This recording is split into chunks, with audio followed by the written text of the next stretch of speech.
एक बड़े शहर में बड़ी गंदी हालत में एक गरीब लड़की जीती थी।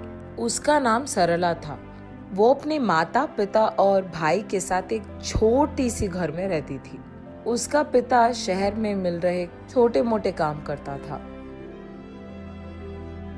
और इतना ही नहीं, सारा दिन मेहनत करके कमाए हुए पैसों में से आधे पैसे वो दारू में लगा देता था।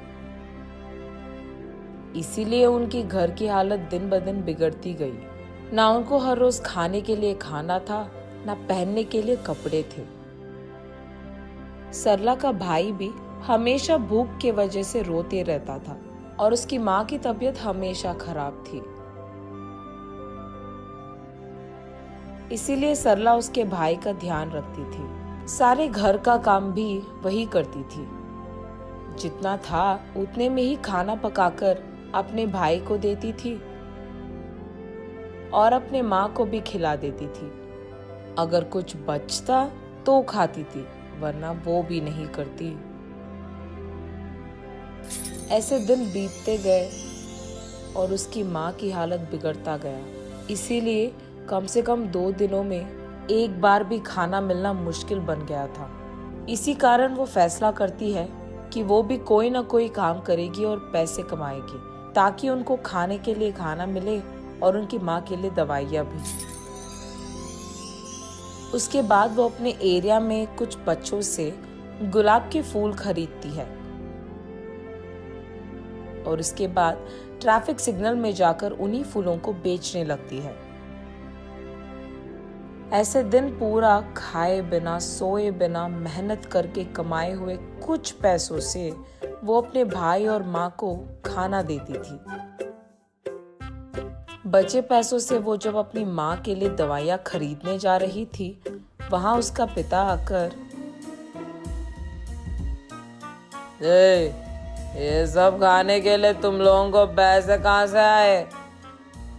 तब सरला घबराते हुए, वो आज पूरा दिन मैं ट्रैफिक सिग्नल के पास फूल बेचकर कमाए हैं पापा। कुछ पैसे बचे हैं क्या? हाँ? कुछ बचे हैं पापा, माँ के लिए दवाइयाँ खरीदने जा रही हूँ। ठीक है, इधर दे दो, मैं जाकर लेके आऊंगा दवाइयाँ। मैं जाकर लाऊंगी ना पापा। पैसे दो इधर, दवाइयाँ लाएगी दवाइयाँ। ये कहकर उसके पास मौजूद पैसे सारे खींच लेता है। सरला रोते रोते ऐसे ही सो जाती है। अगले दिन कुछ खिलौने लेकर उसी ट्रैफिक सिग्नल के पास उन्हें बेचने जाती है सरला। आज कुछ भी करके माँ के लिए दवाइयाँ लेके ही जाना होगा। पापा को तो 1 भी रुपए नहीं मिलना चाहिए, ये फैसला करती है। उस ट्रैफिक सिग्नल में रुके हर कार के पास जाकर ऐसे ही पूछती है, खिलौने चाहिए क्या भैया? दीदी खिलौने हैं दीदी। सर 1 ले लो सर। मैडम 1 खिलौना ले लो मैडम। सर 1 खिलौना खरीदो सर। दीदी 1 खिलौना दीदी। ऐसे वहां आते जाते सब लोगों से वो विनती करती है, लेकिन दोपहर होने के बावजूद एक भी खिलौना कोई भी नहीं खरीदता है और उसे एक फूटी कौड़ी भी नहीं मिलती है। इसलिए सरला बहुत निराश होती है और क्योंकि वो सुबह से कुछ नहीं खाई है, उसे बहुत थकान सा होता है। लेकिन फिर भी जैसे ही ट्रैफिक सिग्नल के पास गाड़ियां रुकते हैं, वो भागते हुए फिर से बेचने की कोशिश करती है। लेकिन इतने में वो एक कार के सामने थकान के कारण चक्कर आकर गिर जाती है।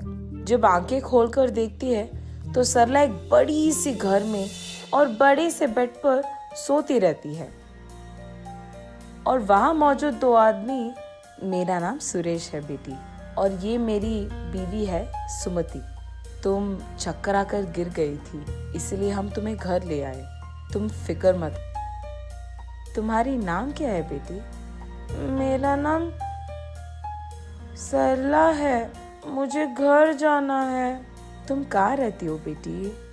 हम यही सिग्नल के पास मौजूद बस्ती में रहते हैं। हम तुम्हें खूब पढ़ाएंगे, तुम हमारे साथ रह जाओगी क्या? नहीं, मुझे घर जाना है। मेरा भाई छोटा है और माँ का तबीयत भी खराब है। आज मैंने एक भी खिलौना नहीं बेचा है। कुछ भी करके आज माँ के लिए दवाइयाँ लेके जाना ही होगा। मैं घर चली जाऊंगी। ये कहकर वहाँ से निकलने ही लगती है कि रुको बेटी, तुम्हें जो दवाइयाँ चाहिए वो मैं खरीद दूंगा और मैं तुम्हारे घर के पास भी तुम्हें छोड़ दूंगा। ये कहकर सरला को कार में बिठाकर कुछ दवाइयाँ और खाना खरीदकर सरला को उसके घर में ड्रॉप कर देते हैं। तब उस दिन सरला जो कुछ भी हुआ उसकी माँ को बताती है।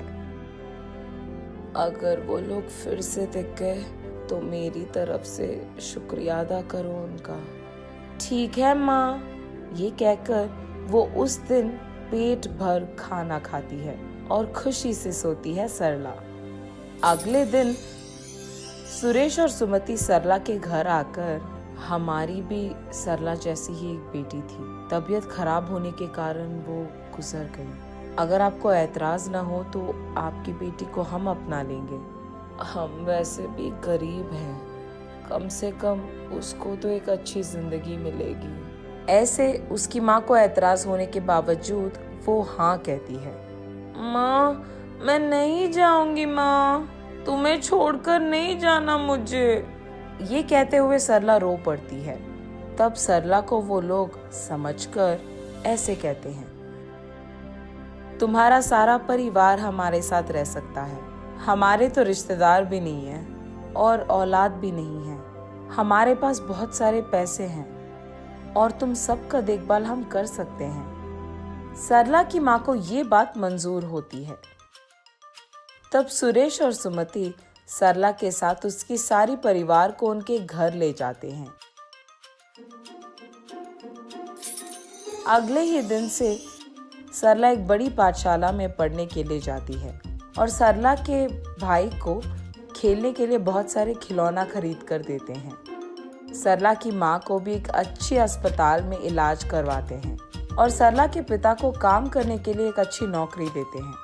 ऐसे उस गरीब लड़की सरला को सुरेश और सुमति के कारण एक अच्छा जिंदगी मिलता है और उसके साथ साथ उसके परिवार को भी